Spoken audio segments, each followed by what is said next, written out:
What's up, guys? I'm Chelsea Hernandez, music editor at Swagger RS, and you're now tuned into my podcast, Time Out, where I have conversations with music related subjects about their workings in music. Hey, y'all, what's up? It's Chelsea Hernandez, music editor with Swagger RS, and you are tuned into Time Out. Today, we have Nick and Rob, better known as Lost Kings. How are y'all? Good. Great. How about yourself? I'm doing good, thank you. So I wanted to kind of get some background info on y'all.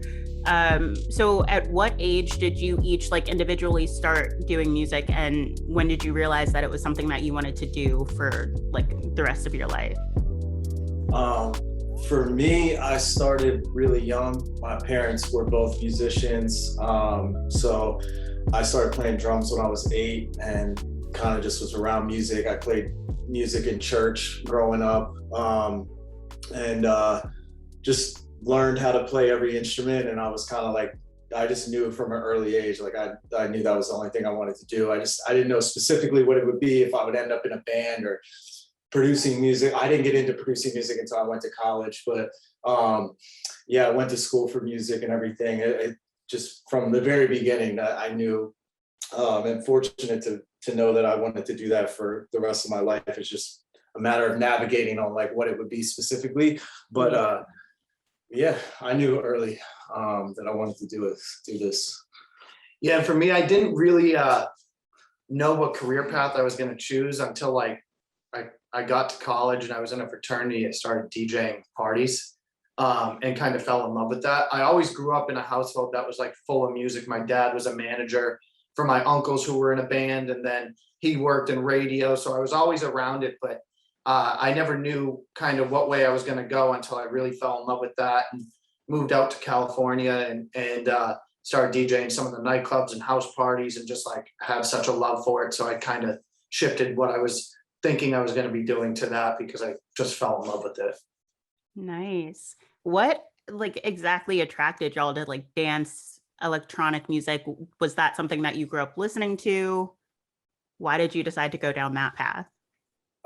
For me, I when I was first in LA, I was partying a lot, and it was really becoming just it was dominating the club and dominating going out. And I was always fascinated, or I quickly became fascinated with it at that point. And then I saw what was happening online and on SoundCloud and with remixes and everything. And I kind of just was I don't want to produce music for other artists and then they do what they do with it. I want to be able to I can make this opportunity for me to make music as a producer and be the artist as well.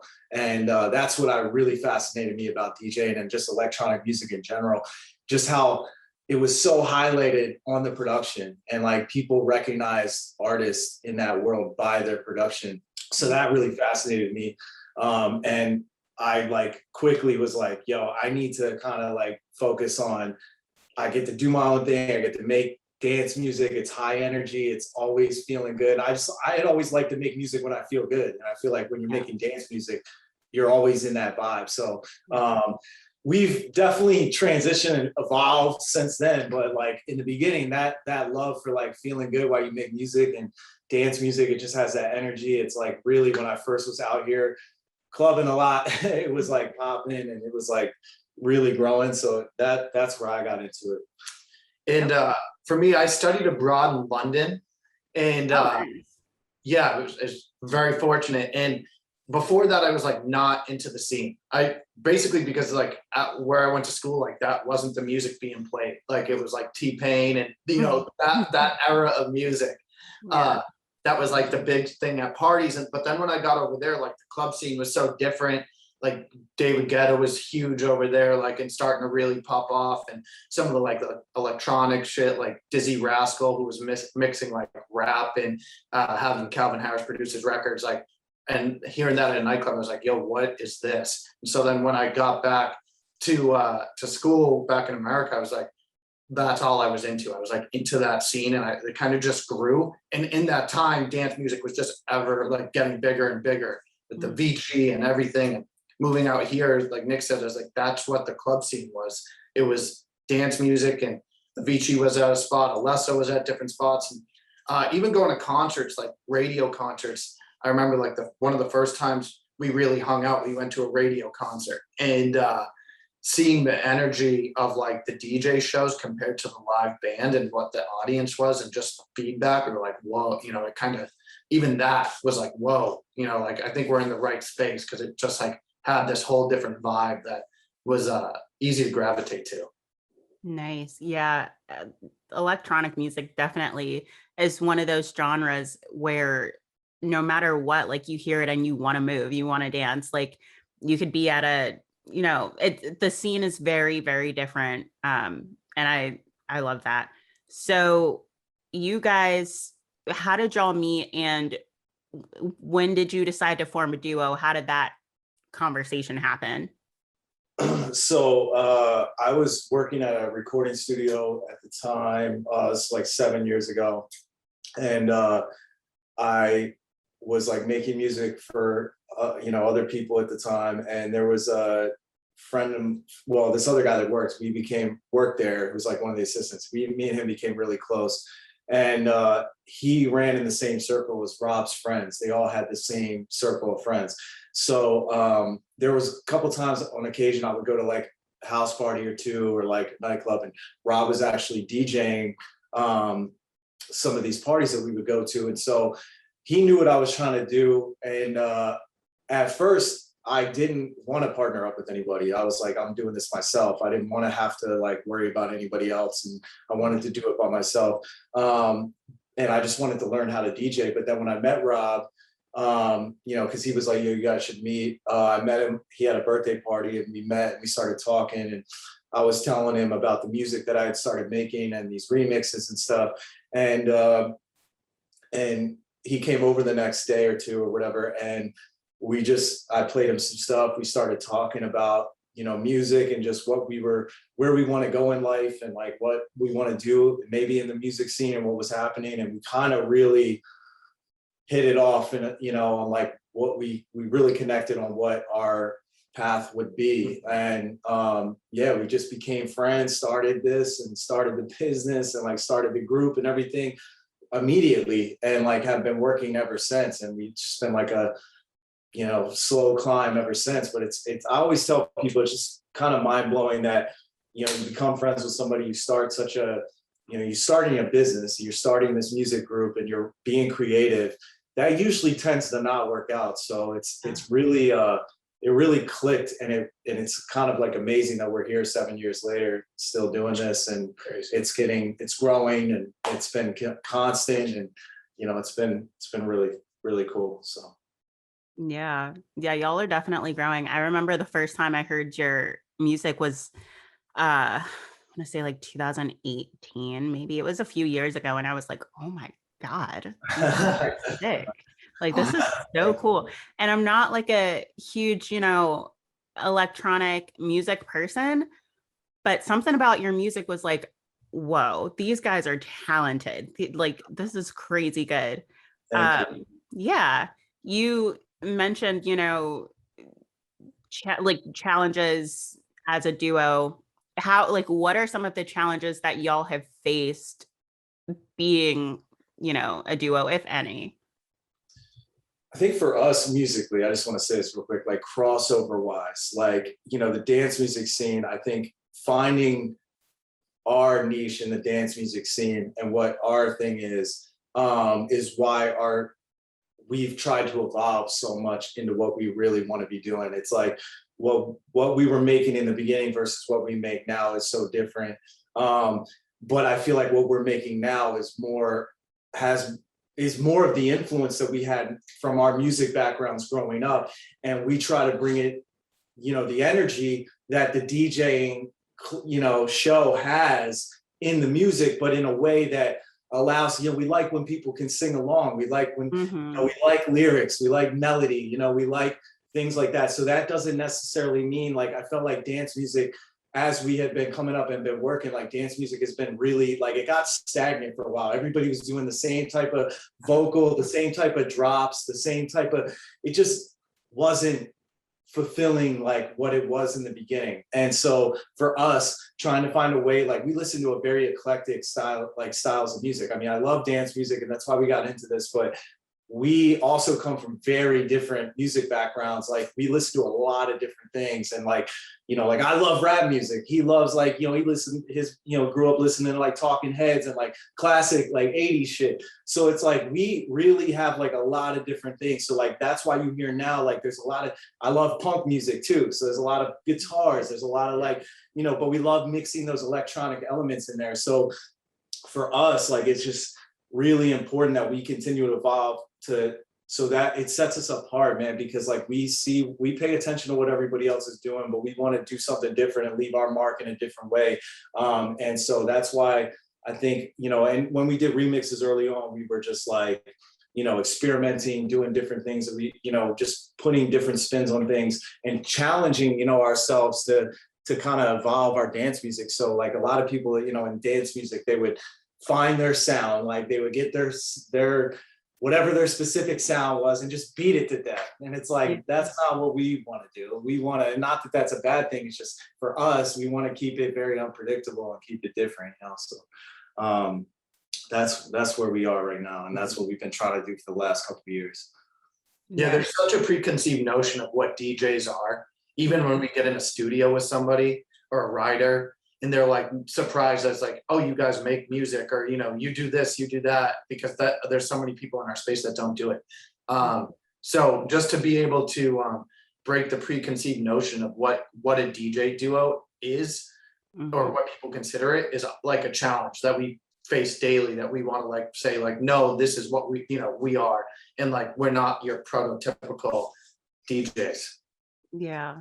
Yeah, I mean, you're definitely not. And I think that's kind of what drew me to your music, was that it was so different from all of the, typical electronic music that was being played back then.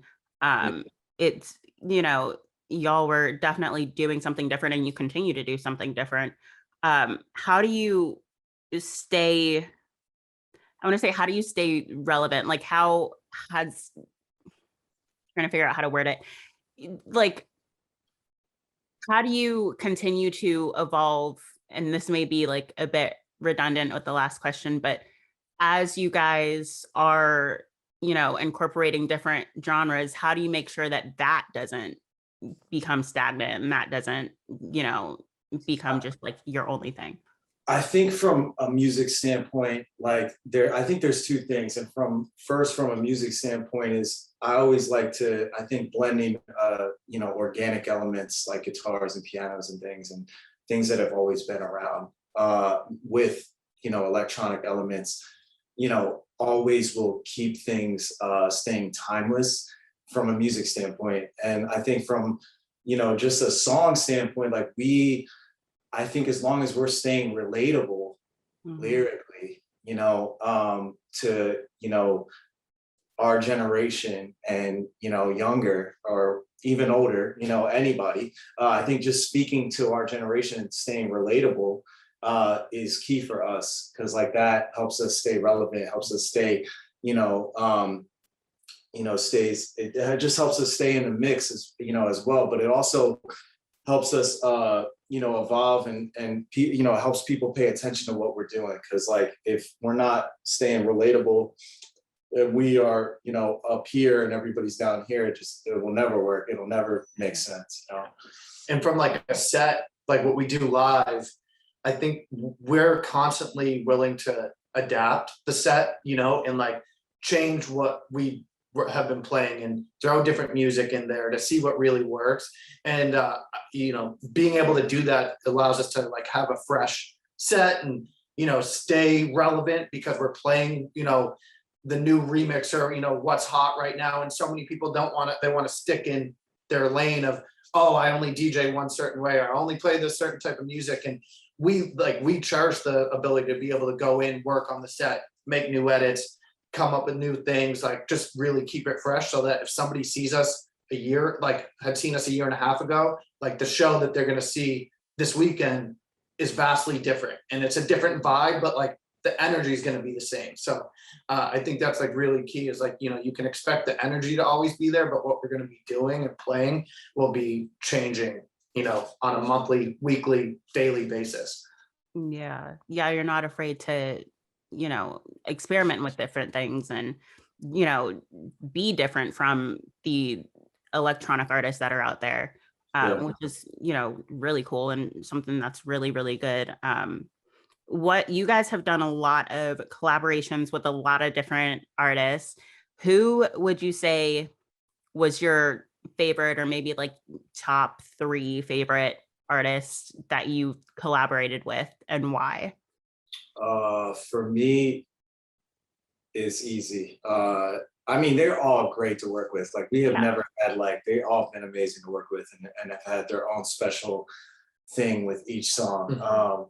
But Oops for me, like doing the song with Ty, Gashi as well. Gashi is great, but Ty specifically, like he just like doesn't matter what he hops on, like he just sounds good on everything. And he was one guy that I've listened to a lot of his music over the years, and having him on a song and just what he did on the song, like that was really special to me. That was like a bucket list feature for me, and that was like, you know, just that song was already one of my favorites that we had made, but him being on it just made it that much more special for me. That was like legendary. I thought, you know, having him on that and just hearing what he did on it, it just, I love everything he does. So yeah, and then I think like another one is like just having Wiz on a song, because like I know for both of us, like that's like someone we grew up listening to and partying to, and we've seen live together. So like we both had a moment, I feel like, when we were in the music video and he's like in our video chilling, we're like, dude, this is like kind of crazy, you know, like it's a kind of a crazy moment where it's like, you know, you don't get much bigger than him. And to like be like, yo, we actually got to work together, is like something that was a big moment. yeah, definitely. Nice. So going forward, who are some artists that you are looking to collaborate with, or that like you guys may have already collaborated with on music coming out? We have a song coming out next week with Goody Grace, and we really like him, and yeah, we haven't like announced it yet, but like doesn't matter. We've been teasing the song like crazy, but it's called Me, Myself, and Adderall, and I'm excited that he's on the song. He did a great job, and just like I said, I love punk music, and he's in that space, and it's so crazy. I saw, because when we were in the studio with him, I was telling him I went to the Blink concert at the Forum. It was like 2 years ago, I think, and they actually brought him out to sing like one of the songs, and that's the first time I like really heard about him. But yeah, having him on the song is going to be dope, and yeah, just like somebody we haven't featured with. I love what Kenny Hoopla just did with Travis Barker. I've been listening to that album like crazy, and he's dope. I love his voice, so. We got an eye on a lot of people though. I don't know if you got anybody on your radar. No, we're usually on the same page, especially with like the music that we know we have coming out, like who we want on the tracks and everything. But yeah, Goody Grace was one that like we've been trying to work with for a while, and so to finally get that ironed out and get in the studio and like hammer out this song, like we're so happy for it. Like right before this like mini festival season kind of kicks off, you know, we feel like this is it's like a festival song and high energy, so we're excited for it. Awesome. I'm excited for it too. Goody Grace is so talented. So Yeah, he's great. that's gonna be great. Yeah. Is there anything else that y'all want to mention? Anything you want to plug or anything like that? Definitely we should plug our tour, because we have the I Miss the Future tour starting in August. We're on the road up until then, but really excited for the tour, because just being back on the road now in general has like just been so grateful to be back on the road. But yeah, I'm excited to get back on like a tour, and we're doing like 2 nights at Webster Hall in New York, which we're really excited about. We're doing we'd be in San Francisco, Chicago, Or no, wait, we're doing Chicago for Lolla. That's I'm excited for that. Yeah, Lollapalooza is like 3 weeks. Yeah, that's gonna be crazy. But yeah, the I Miss the Future tour, really excited about that. It's like coming back. Yeah, I know everybody's doing a tour. It's gonna be highly competitive soon, but we're really excited. yeah. Awesome. Just to see people back out. Yeah. I think there's like this whole festival, like knowing that Lolla's happening and we got EDC in October. You know, we've been booked for these festivals since 2019, really knowing that we were going to do them. So to finally get out there and do these festivals that have been bucket lists for us, it's going to be like a special moment. For us, but you know, I know for the people in the crowd and everything, for fans, just in people in general, getting to be together like that again is going to be such a big moment. So we can't wait to just like be fully back on the road and see our fans and, you know, play our music, because all this new music that we've made over quarantine, like we really didn't get to play it out yet. Yeah. So there's a lot of songs that like people haven't heard live that even re-released, you know, when did like Oops come out? September? Yeah. Like, you know, like Oops, Mountains, Runaway, like that whole, all those songs, like people haven't heard them live yet. So it's going to be like a whole new set of songs for people to hear, which we're excited about. Awesome. Yeah. Festival season is definitely going to be great. I was dying during the pandemic, not being able to go to any festivals or concerts, because that's like, love that scene, that energy. Oh man. So yeah, we're excited. Yeah. Really Even excited. as a fan of just music, just being able to go to a show, like that's something that we would do, you know? So not being able to do that for a year and a half, we want to just go see some shows too. Like, you know, when life is back, it's like, it's nice knowing that like that's coming. Yeah. Awesome. Well, thanks everyone for tuning in, and make sure you follow Swagger RS for the latest in music, fashion, and creative culture. Thank you for listening to this episode of Time Out, and be sure to subscribe, rate, and share the podcast on Anchor, Spotify, Apple Podcast, and wherever you listen to podcasts. Also, be sure to follow us at Swagger RS on YouTube, Instagram, Twitter, and Facebook.